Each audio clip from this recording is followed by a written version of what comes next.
Jonathan Trager here for Stretty News TV. We're here today just before the Bruges game with the backdrop of Old Trafford. I'm joined by long-time stadium announcer now, Alan Keegan. First of all, Alan, how are we doing? We're doing very well. We're really excited about tonight. You know, we've had a season without Champions League football, and hopefully we can cross the line tonight in the qualifier and obviously next week and get in with the big boys and Champions League music on a regular basis at Old Trafford. Absolutely, and as the viewers can probably tell now, a lot of local viewers as well, but from your dulcet Mancunian tones like myself, you are a Manc, born and bred. Are you, can I just ask the first question, would be the obvious question, red or a blue growing up? Well, always a red. I mean, without any shadow of a doubt. I mean, there always is a bit of a cloudy issue here because I did work for the other side in my younger days. But no, always a red. Irish Catholic background, Irish dad who was absolutely mad on Manchester United. Whole family are. You know, always a passionate Manchester United fan. I suppose from when my parents came over, it all stemmed from, you know, the Irish players that they had. But I suppose Georgie was the turning point. You know, I've even got a black Labrador named Georgie as well, Georgie Best. So, you know, the line of red blood has always been there, and you know, always will be. And also, before I ever worked here, season ticket holder, 2 season tickets. Me and my wife, and now my son, we've got season tickets here, and we've still got them. You know, so yeah, Manchester United through and through. Top man, and like you say, a point of contention, the fact that you had been a stadium announcer at Maine Road. I remember when I tweeted out that I was interviewing you, a blue that I know messaged me back and asked him about his time at Maine Road. Football fans are ruthless, aren't they? Especially as we were discussing off camera on Twitter. Do you get stick? I do get stick, but I mean, you know, when anyone who knows me or I get the opportunity to tell the story like this, you know, I mean, you know, we've got to go back. It was a long time ago at Man City, and you know, I was very fortunate. I was doing a little bit of local radio. Matt was approached by a then director Ian Niven, would I host the Junior Blues on a Sunday morning? So it was very low key. It was one of those, you know, meet and greet the players with 400, 500 fanatical City fans in the old City Social Club at Maine Road. So it was very much a sort of MC compare job, and that was the road in.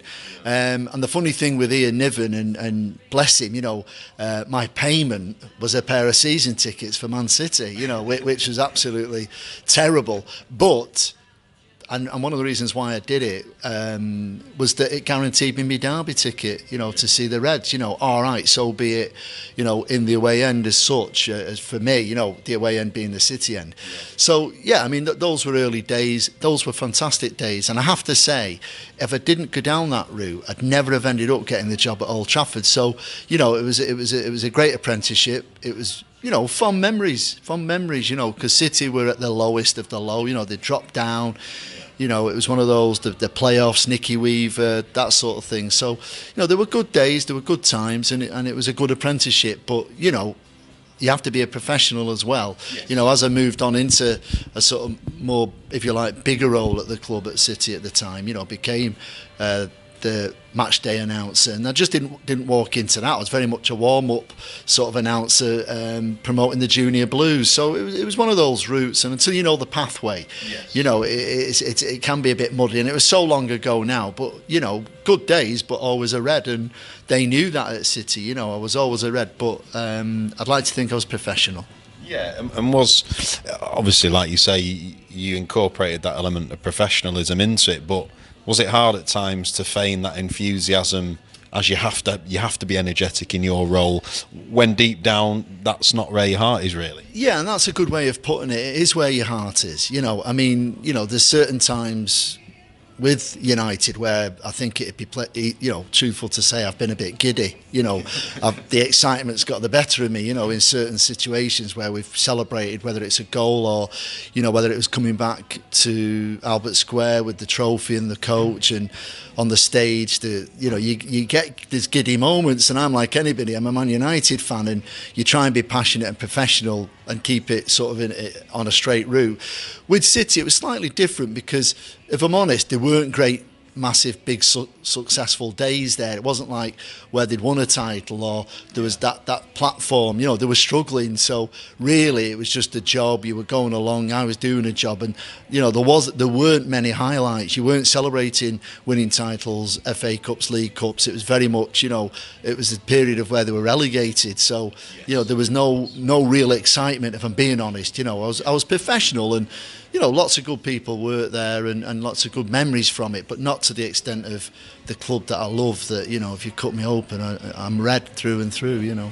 And I wanted to ask, then, you kind of alluded to it there, you say you had to, is it almost a sense of you having to rein yourself in sometimes with the giddiness? And another question as well regarding the Maine Road days, obviously the derbies, and when you were working derbies, was it hard to contain yourself then? Obviously, there were some cracking derbies at Maine Road. I was at the 3-2 when we came back from the 2-0 Queen goals. Yeah, those were the hardest, the derbies, because obviously, you know, you want United to win. You're there to do a job, and there's never been a day in my life where I've not wanted Manchester United to win a game, whether I worked at City, wherever I was, whatever the situation. I always wanted Man United to win, but the derbies were the hardest, you know. But again, you know, you contain yourself because I've done quite a few cup finals at Wembley for, you know, did the Capital One Cup last year against with Chelsea and Spurs, you know. Now, in my heart of hearts, I wanted Spurs to win that, you know, but unfortunately they didn't. Mourinho and Chelsea won it, so that was difficult, you know. So it's in line with that, where you have to be professional, you have to do a job you're being asked to do as an announcer. But yeah, the derbies were difficult, they were very tough, but that was a great game, I must say, and I loved announcing at that one. I remember it well. I was in the City end, actually. My dad had managed to get 2 tickets, so yeah, I had to keep quiet as well, so I can empathise with that one. All right, so let's just, if we fast forward then to, obviously, when he came to Old Trafford, 2000, turning the millennium, we just won the treble. Great time to come to the club. It's been 15 years now, but I just wanted to say, you're known as the voice of Old Trafford, aren't you? Yeah. Was that a self-appointed like nickname, or did someone give you that? I was very fortunate, because what we have to understand is, you know, it's 15 seasons ago, and I pinched myself, and I pinch myself every time I work a home game at Old Trafford, the Theatre of Dreams, home of the greatest football club in the world, and I just love United. So to go back to that and answer your question, you know, you sort of look at it and you think, wow, you know, I'm working for the biggest and the best football club in the world. There's no doubt about that, you know, and I've experienced that going on the tours. If there was ever any doubt, you know, that's all comes to light when you see the fanatical fans we have. But to answer your question, with it, no, I was very fortunate, because I'd been here about 2 or 3 seasons, and MUTV wanted to do a sort of day in the life of Alan Keegan, you know, a sort of match day role of, you know, from when I pull up in the car park to when I, you know, shut the microphone off at the end of a game type of thing. So they were making a sort of DVD and end of season of the club type of thing, and they had these extra chapters in it, and that was fine. And MUTV come along, did a day with me and different things, and captured different situations on the match day. And then when it came out, when the DVD was released, the whatever it was, chapter 12, it had the voice of Old Trafford, Alan Keegan. So it was just an absolutely fantastic endorsement, and it sort of stuck from that afterwards, you know, because the club sort of used it a bit more. And if I'm honest, because the club sort of, if you like, sanctioned it, it wasn't me trying to sort of give myself some sort of self-preservation, if you like, or trying to sort of put myself on a pedestal. You know, everybody was happy then, you know, if I do any events sort of for the club or anything, it's an easy introduction, you know, because I'm not the most recognisable guy in the world, but the voice, I'd like to think, when I open my mouth and I speak, you know, to a group of United fans, half of them will sort of say, is that the guy from United? So that was that route, really. United gave me the title, and I just sort of carried it on, and it was a privilege to do it, and it is today. Yeah, absolutely. And just in terms of the magnitude of the club, obviously when you've come following the treble season, United have already gone from being a bit of a sleeping giant in the early 90s to kind of propelling itself back into this global juggernaut. And since then, it's really just kept progressing, and now we're in 2015. And I mean, how would you describe the evolution in the 15 years since you've been at the club, and from all the tours you've done, and how big we keep getting? I have to say, and I think to give an honest sort of thought on that, it's changed beyond all recognition. Even in my very small role, as a guy on a microphone is very fortunate to work at the club that he loves, you know, and it is unrecognisable purely and simply just from a commercial point of view, which, you know, the club have taken as it's a juggernaut, you know, it's gone on and on and on. And a very small example would be perhaps on a particular game where a match is sponsored. You know, when I first started, the sponsorship was kicking in and it was there, and you know, you had the sort of big shirt sponsorships, whether it was Sharp or AIG or Vodafone, whoever it might have been in them sort of early days. But now you're looking at nearly every home game has a sponsor connected to it. In them days, it might have been once every 4 or 5 matches, you know, and you might have a script read just to do pre-match and at half-time. Now, you might even have 3 sponsors involved with different sort of script reads, or, you know, their bit of awareness, whether it's on the digi boards, whether it's a half-time activity with a penalty shootout brought to you by Aon or whatever it might be. So, you know, in the context of what you've asked me, I mean, I could go on and on. That's a full. It's a great example. Yeah, it is, and it's unrecognisable, you know. And then just to allude to the tour, you see, I mean, I've been fortunate to work on 5 tours, and they've just grown and grown in the short time I've been involved. Never mind, you know, the period of time I've talked with Paddy Creran many times, very friendly with Paddy on the tours, and you talk with him and share notes with him about how it's grown, and it's just unrecognisable. And you sort of, you alluded to it before as well with the kind of, I know obviously having spoke to you as well, you've contributed greatly to a couple of books that talks about the kind of integration of Irish immigrants into Manchester, and I know you're very proud of your kind of Irish heritage as well. I just wanted to ask about we've had a wealth of Irish talent play at this club. You mentioned probably the greatest of all, Georgie Best, but you know, Roy Keane, Paul McGrath, to name but a few.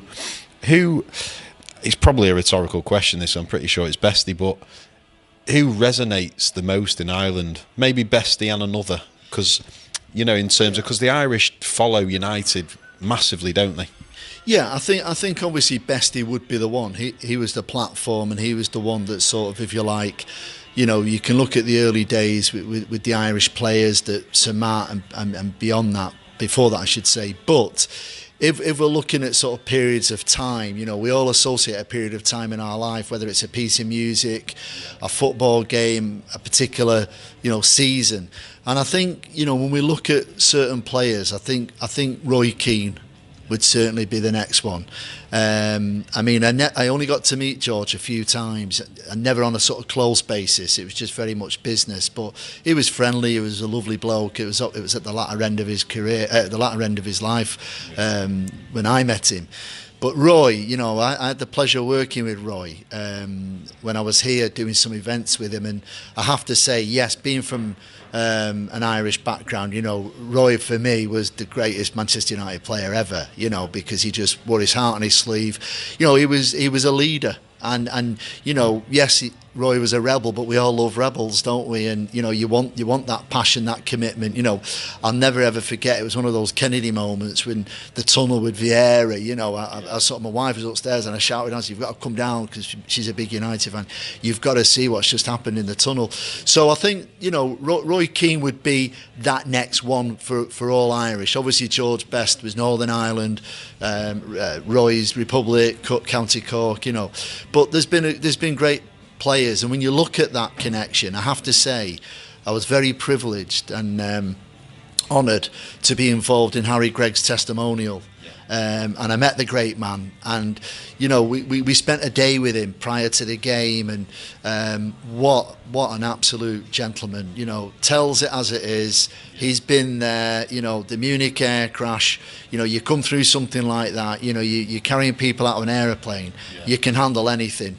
And I was very, very honoured to spend a day with Harry Gregg. And to be quite honest, that'll stay with me forever. That was just a treasure, you know, to be with a person that you've read about, you've heard about, you've never met him, but he's left an impression on me forever, Harry.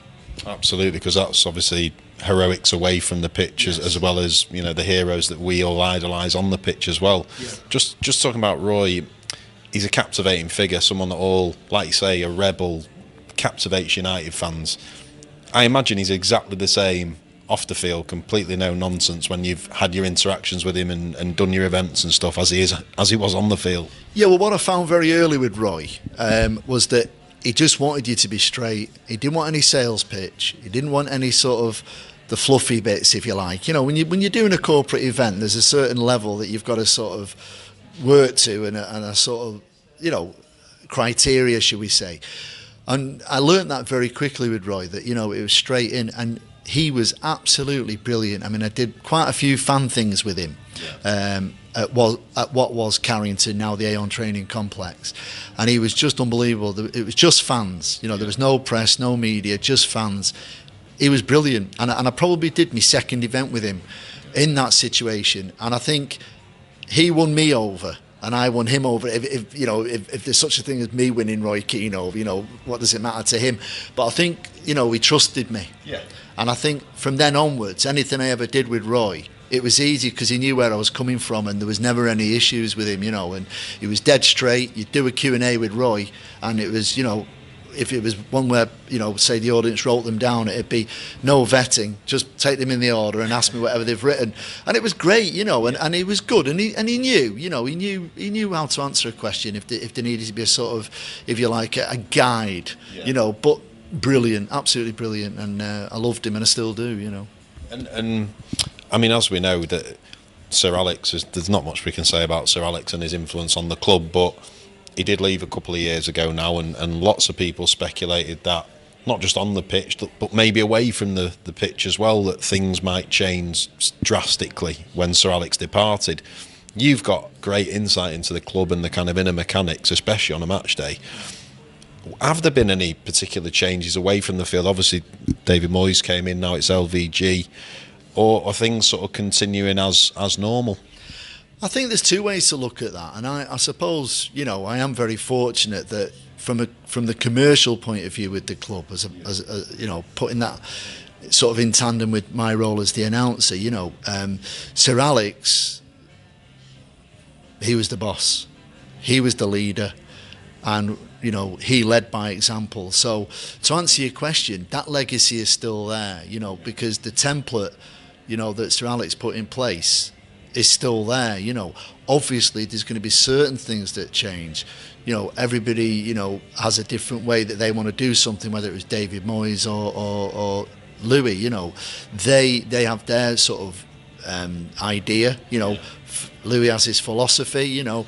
But I think to answer your question in regards to Sir Alex, that he set down such a firm template that's been carried on up to this period of time. It has, you know. We don't know in the future, but in the short time since he's gone, 2 seasons, it's certainly there, and you know, the Sir Alex template, as I say, is certainly being processed today. Yeah, it's endured certainly for now, like you say, but hopefully that certain characteristics will endure for many decades. Yeah, and I hope so, because, you know, there's certain people in life that you come across and they walk into a room and they have an aura, they have a presence, and you know, I was very fortunate, you know, as a United fan, you know, you're working in the presence of greatness. You know, there's no other way to describe it. And you know, I'm there trying to be a professional, trying to do a Q&A with Sir Alex, wherever that might be, whether it's at Old Trafford or around the country, and you try and, you know, offer some professionalism. You don't want to get giddy, like I said before. But, you know, I never, ever took it for granted who I was sat with. Yeah. I used to look at him and I hung on his every word. You know, you do an interview like this and I could listen to Sir Alex. It wasn't like, oh, I've got a list of questions. It was like I was intrigued by his philosophy and his thought and his process and how he looked at things, you know, and how he analysed things. And, you know, Sir Alex could do an interview about anything. You know, he could find an angle for you, and he was just very interesting. So he you know, Sir Alex was the greatest for me. Absolutely, yeah. Personally, the only interaction I ever had with Sir Alex, and obviously in the 90s when footballers were a little bit more accessible, I did sort of meet footballers here and there, but with Sir Alex it was when we signed Berbatov on the last day at like midnight. I was here with a pal, I think it was 09, wasn't it, or 08 or what have you. Seen him walking across the forecourt after we just signed him, and I literally said, he was obviously being swamped, But I said, thank you, Sir Alex, you've signed a genius, because I rated Berbatov at the time. He looked at me and sort of smiled, and that was my only interaction. But yeah, like you say, there wasn't a magnetism. Yeah, there was. And he still has it, because, you know, I mean, at the latter stages, and the last 2 seasons, I was very privileged to do quite a lot of stuff with Sir Alex for the club, you know. Yeah. And it was just an absolute pleasure, you know. I did everything from a corporate event to a light-hearted event. I did some events with him and Dennis Law, and they could do stand-up, the two of them. They're absolutely fantastic together, you know. And Sir Alex will say that Dennis Law was his all-time favourite player. You know, that's how much he admires Dennis. And, you know, when you get them together, they're just absolutely brilliant. You know, you can just leave them with it, and they have the room in uproar. You know, it's just a privilege to sit there, because, you know, you've got the king and you've got the boss together, and it's just a perfect mix. Absolutely, yeah. And just an interesting question that's come to me then as you're talking as well. In terms of his enduring influence, but also his enduring presence. I remember in the season when he did depart, and obviously people speculated whether him being in the stands when David Moyes was on the touchline, whether that maybe heaped extra pressure on David Moyes. With Sir Alex, because of the man he is and the passion that he has, do you think it's hard for him to be actually present at all times without him wanting to have a proper input, as in basically be the manager again? Is he that kind of person? Because of his passion? I don't think so. I think, having known Sir Alex as I do, and I'm not trying to say like we were going out every other night having a meal, but knowing Sir Alex as I did in the role that I had here, and the dealings I had with him, Sir Alex is the type of person that once he's made his mind up, and, you know, he decided that he was no longer going to be the manager of Manchester United, then, you know, I think he can separate the two. You know, obviously we're all managers, aren't we? You know, we all think we can do a better job, and I'm sure Sir Alex, when he sat up there, you know, he has his little thoughts about what he'd do and when he'd bring someone on or bring someone off. But no, I think he's happy with that decision, and, you know, he's got a lot more things going on now with Harvard and the club, the role with the club, and obviously, you know, he said it himself that his circumstances had changed with Lady Cathy's sister dying, who was her soulmate. You know, they were always together when Sir Alex was away. So, you know, I think he's very happy, but obviously it'd have to be a question you'd have to ask him. But from where I'm sat, no, I think Sir Alex is that type of person. He finished on the top where he wanted to be. We'd won the league, and what a send-off. Yeah, well, I don't think Sir Alex is watching Straight News, but if you are, I would love to ask you that, Sir Alex. Quick one as well, just about the actual role itself. A couple of obvious questions, really. Your favourite on-pitch interview? You know, obviously you interview celebs, sports stars, whatever. What's the one that stands in your memory over the 15 years? Oh, there have been a lot. There've been some absolutely magical moments. I suppose when you meet the fastest man on earth, and he's broken every possible record. And he wanted to play for us, didn't he? And he wanted to play for us. And to speak to him off the mic, because, you know, you get to know someone, although I didn't socialise with him, but you get a feel for someone, don't you? And he was very entertaining and very sort of witty. And Usain Bolt just stood out head and shoulders, literally in every sense, you know, because I've got a picture of the interview I did with him, and I'm like holding the mic up there. But no, he was someone like, you know, I believe and think that he's the modern day Muhammad Ali. You know, he's a living legend. He's has broken records. You know, I don't think he's finished yet. I think he'll finish on a high. So Usain Bolt, from that point of view, just because of the greatness, you know. But I have to say, I've had a couple of interesting conversations, not necessarily interviews on the pitch. I mean, you know, you meet all the Olympic champions, you meet Rory McIlroy, you meet all these celebrity United fans. Yeah. But I'll tell you who I had a really interesting conversation with, Jose Mourinho, when he came back, when I think we played Inter Milan. Yeah. Yeah, I don't know if you remember that game in a Champions League match. Yeah, I hope I've got that right. But was it? Memory's gone, but semi-final 09 maybe, or 08. It was 09, I think. The year we went to Rome and obviously lost to Barca in the final. I think it was semi-final. Well, we were here, and as always, he used to come out early doors, and He was just done on the pitch, and it was a Champions League match, and I'd started the announcements because obviously you have to do a sort of message from UEFA, you know, etc., etc. So I was sort of stood on the halfway line where I normally stand, just on the pitch, and he was there watching his team sort of warm up, you know. Yeah. Anyway, he looked over, I'd sort of finished the link, and, you know, you don't want to sort of disturb him if he's in the zone. So I'd sort of finished the link and I'd sort of read it out, and you know when you catch somebody's eye, and he was looking over at me while I was doing the read, you see. Anyway, I said, finished. He let on, and he went, hello, how are you?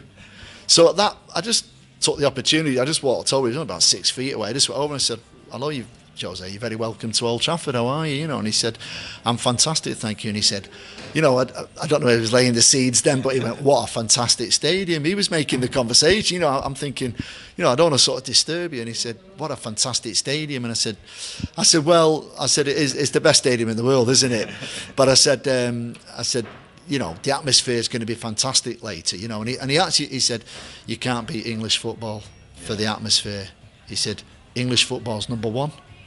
And, you know, that was how the conversation went. So he was warm and he was friendly, you know, and it was short and sweet. Maybe quite prophetic as well, in the sense that he came back to Chelsea. You should have had a bet at the time that he was going to come back. I should have done, especially when he said English atmosphere, it's always the best. Perhaps I should have done, you know. But, you know, hindsight's a wonderful thing. It is. And just a couple more in terms of, over the years, they've done many half-time pitch games that I've seen. My personal favourite from many moons ago, I think, was the one where they did that. You had to score from the halfway line, yes, yeah. Which is the one that you found. This is probably more for the match goers as well, because the ones that they interact with. But which is the one that you found gets the best response from the crowd? It's an interesting one, and we've had a few conversations about the half-time activity because, you know, bless the old penalty shootout, but I think it's very pretty much worn out. You know, yeah. The only thing is with it, and what I will say in its defence, is if I said to you, "Do you want to take a penalty at half-time at Old Trafford?" Yes. You'd do it. So for the people who do it, it is brilliant, and that's why it's done, you know, because obviously a penalty shootout is a penalty shootout, you know, but for the people who do it, the experience is brilliant. I think there was one that we did where they put this sort of circle thing in the middle of the pitch, and you had to kick it from the end of the box, yeah. And it was like there was every so many positions it was worth points. Yes. That was always a bit of fun, you know, but we're obviously restricted with time. If Tony wants to water the pitch, and 9 times out of 10 we're shooting towards the Stretford end in the second half, so that's the end that gets a really good watering. Yeah. So that's why we end up doing them in the east stand, yeah. Because that's watered last and with the least amount of water. So you've always got a situation where you're restricted for time. The sponsors like it because it gets the message over. You've got 5 whatever competition winners, whatever they might be, and they get a chance to go on the pitch and take a penalty. So, you know, it is what it is, and that's about as near as it's got to me as sort of enjoying it, where they had to do it the other way and sort of kick at the ball and try and get it in the centre to get the highest points. You know. Yeah. And just music. Yeah.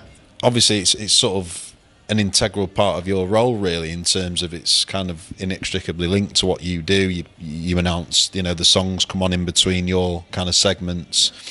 There are certain songs that have become synonymous now with the Old Trafford matchday experience. Which is the ones? Have you ever spoke to the players and had their input about which ones they like? Is there any players that liked a song? And also, when fans approach you, is there any song they say, "Oh, Alan, try and get that one on, will you?" Yeah, I mean, music and football, for me, for everyone, go hand in hand, don't they? And, you know, whether we're going with the sort of your Stone Roses and your Happy Mondays or the 90s or whatever you want to go with, or some of the 80s, you know, it's one of those that we're all passionate about because we all love one song and we all dislike another. But the music's always been interesting at Old Trafford because I think the fans are pretty passionate about what we play, you know. I don't think we've ever found that proper anthem yet.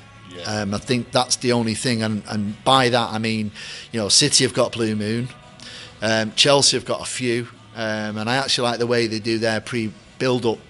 Chelsea, I think of all because I speak with the announcer, I saw what they did at Wembley. You know, it grates with me, but I think they've got that bit right. You know, where they play the music and then they play it after the handshake, and you know, and they just do the 11 players of Chelsea. You know, I think that's good, and you know that'd be something I'd like to see at United. Yeah. But to go back to your question about the players, very early on, I tried to get the opinion when I'd go to a supporters club, and it's from one extreme to the other, you'd want somebody playing the Stone Roses, then you'd want someone simply the best, Tina Turner, and then you'd get all the association with all of that club play this, and it was very difficult. And I think we did approach the players, particularly when Gary Nev became captain, and it was him who instigated "This is the one," Right. And I think that was a happy sort of, song, and it met with a lot of approval that we'd play that when the players were in the tunnel. Yeah. That'd be the song we'd play. When you heard that, wherever you were, you'd know that the players were in the tunnel. So Gary Nev had a big say when he became captain to do that, and we've tried to keep that actually, that tradition, of when we play that, "This is the one," then it gives us a signal that the team are nearly ready to come out. Yeah. But music, with United, I mean, the club are very much involved with that now, and marketing took a big lead on that about what, at the fans' forums, they listen to fans' opinions. I mean, I'm going to make a statement here now, and I'll probably get a reaction. Personally, I was slightly disappointed because United Road met with a lot of dislike. Right. But a lot of fans actually write in for it as well, and I think, if you put United Road on, like, the fans join in, and it really gets a response. But that might be another survey that Stretty News can carry out, and look at the music, because I've done top tens. Dirty Old Town's always popular because of the Salford connection, Ewan McCall, that type of thing. So there's a few there that are favourites, but and what we've also tried to pioneer, and particularly in the last few years, something that I've been very keen on, and if there's one thing that I'm quite proud of, I've always tried to sort of instigate where we play a local band, an up-and-coming band at half-time. Yeah. And over the last 3 or 4 years, when we were sitting down looking at what way we go with the music, that was one thing that I put to the team and said, look, I get a lot of requests for up-and-coming bands. Let's give them the moment. It's all right playing at 2:30 when there's not many in or who would appreciate it. Let's give them a captive audience when there's, 50-odd thousand who haven't gone into the concourse still in the stadium to listen to it. So they're little things, and we still do that now. At half-time we'll try and play a new up-and-coming band. That's something we're pioneering. The rest of it's just we try and mix it up a bit of a cross-section of music, but if I'm to be honest, it's always on trial. Yes, I'm with you. Simply the best there evokes memories of 92, 93 when we won the league here. Yeah. Obviously that's one of those memories with the Brucey and Robson holding that kind of brings that back. Yeah, it does. And I mean, we all associate different things. Lust for Life, brings back memories for me for different reasons. Great signature tune, and really gets the foot tapping before the players come out.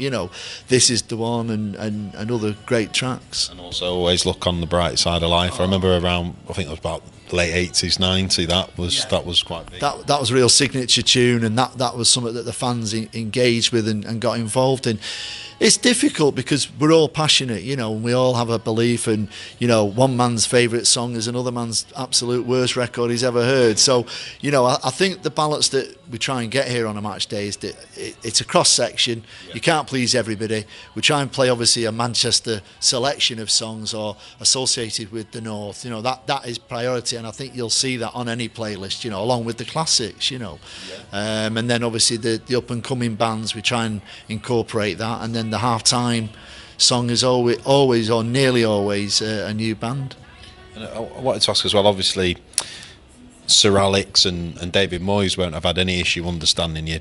You've got quite a deep Mancunian accent. I think it's very obviously discernible that you're from Manchester. Does Louis van Gaal understand you in the interactions you've had with him?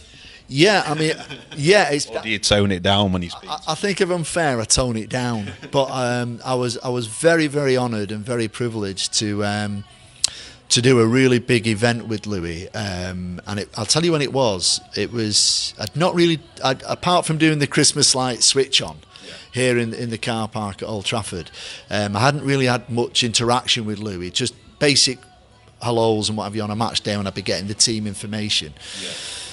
But I'd been asked by Aon to host an event where I was doing a Q&A with him in Berlin. Right. But it was the day after Arsenal beat us. in the cup. Yeah. And I was distraught after that game. I wasn't in a good place, you know. I was so disappointed because we were one step away, you know, and the fact that it was a mistake and all the permutations with the match. You know, we talk about, you know, trying to deliver things on a microphone. I was really down that night, you know, on that Monday night. And the next morning, up at the crack of dawn, I had to go to Berlin for this event, and Louis was the guest of honour. Obviously, it was taking place in the evening, and he was doing a Q&A, you know, and obviously some of it was sort of set out what to ask him, you know, sort of different things. It was about leadership and different elements of the conference. Yeah. But obviously, they trust me enough to sort of, if he says something, can I come in on the back of it, you know? Yeah. And he really, not that he had to win me over, but let's just say that night I was a Louis fan, 100%. Right. I mean, I'm not saying I wasn't, you know, I was 99.9, but that night I just saw a lovely side of Louis, the manager, you know, because he is a leader. Yeah. He's not afraid to make decisions, but he spoke about the disappointment for Antonio Valencia and how he'd had to look after him. And I don't think I'm sort of revealing any sort of secret here, but he said that, you know, it was disappointing for everybody, but Antonio particularly. Yeah. And he said, you know, I've got to be the leader, and I've got to pick Antonio up, and you know, I need picking up. It's a big disappointment, but I really saw another side of him. Yeah. But that was the night, I think, where we sort of bonded. And you know, I do tone down my Mancunian accent, and I probably speak a little bit slower for him, you know. So yeah, you sort of you act accordingly, don't you? But yeah, and I've done things with him since, and you know, I think you know, we enjoy each other, you know, because he's passionate about football. Obviously, I'm passionate about Manchester United, so it's a perfect mix, and I think he sees that. You know, I'm a Man United fan through and through. Yeah, and from your insights on a match day, is there anything that maybe the everyday fan isn't privy to? Is there a player that has a ritual or a superstition behind the scenes, or something they do, play the guitar? I don't know what it is that maybe people aren't aware of. I think that every team brings characters, doesn't it? You know, and I think if we look back, you know, there was different elements of players who brought something to the changing room. I think, you know, a lot of people were surprised, but Patrice Evra was a real character in the changing room. You know, I mean, Patrice, the player, and the sort of the body language of Patrice definitely wasn't the guy off the pitch, you know, and he definitely was a leader. You know, in many ways, before he left us, Darren Fletcher was a brilliant leader, you know, great representative of the club, knew what we wanted, got the new lads involved, got them engaged. And if I can give you a quick example, I don't want to sort of bore everybody to death, but brilliant experience with Darren after the tour last year. The players have an initiation period, and apparently because it was quite quick and some new players had come in, and some of the young lads, they hadn't had time for the proper initiation, you know, so they did it on the aeroplane on the way home for all the staff. And next minute you've got Darren Fletcher on the microphone or on the PA in the plane, and he just said, you know, first of all, you know, we hope you've all enjoyed the tour. We've had we'd won the cup, and it was a good journey home. And he said, obviously, we've got some new signings and some new lads, and we're going to do a little bit of an initiation with them here on the plane on the way home. And I think the choice was they had to sing a song, tell a secret about themselves, or you know, I think tell a bad joke or something. Yeah. Anyway, it was just hilarious. And Tyler Blackett, what a voice. Yeah. I tell you what, he could make a living in the music business, that lad. He has got a brilliant voice. You'd be very surprised. But you might be surprised with this one, Ander Herrera. Voice? Great voice, yeah. I mean, obviously, you know, the Spanish tones and the dulcet, but yeah, sang a song and just had us all in uproar, you know. So they're very precious and treasured and cherished moments, you know, for me to see that from the inside, you know, the personal side of Manchester United and the personal side of the players, you know. Do you remember the songs they sang? If I'm honest, I can't. Tyler sang some sort of soul song that was very hip at the time and probably not on my playlist, you know. I don't think we'd be playing at Old Trafford, that's for sure. And I think Ander did some sort of Spanish song and broke into a bit of English, but he's a great character, him. He's really funny and jolly and, you know, has a fantastic personality, yeah. believe he's a trained journalist. Is that right? I think he thinks he is. Yeah, I think he has our training. Yeah, and he's a very intelligent man. You know, he speaks well and he can answer a question, and he's deep and he's thoughtful about anything you ask him. You know, any events I've done with him, you can open up with him, and he'll go beyond, you know, the Call of Duty with it. It's not just the standard sort of answers. He'll open up for you, you know, and he's good. Fantastic. Last question. You've been here 2000 to 2015 in your official role as the stadium announcer. 2030, if we do part 2 of the interview, will you still be doing this? Well, I mean, that's an interesting question, because I never thought I'd be 15 seasons doing it, if I'm honest with you, Jonathan. You know, I got the job, greatest job in the world, absolutely, you know, over the moon. My first game was Dennis Irwin's testimonial against City, so that was interesting. And then my first game at Old Trafford was Newcastle United.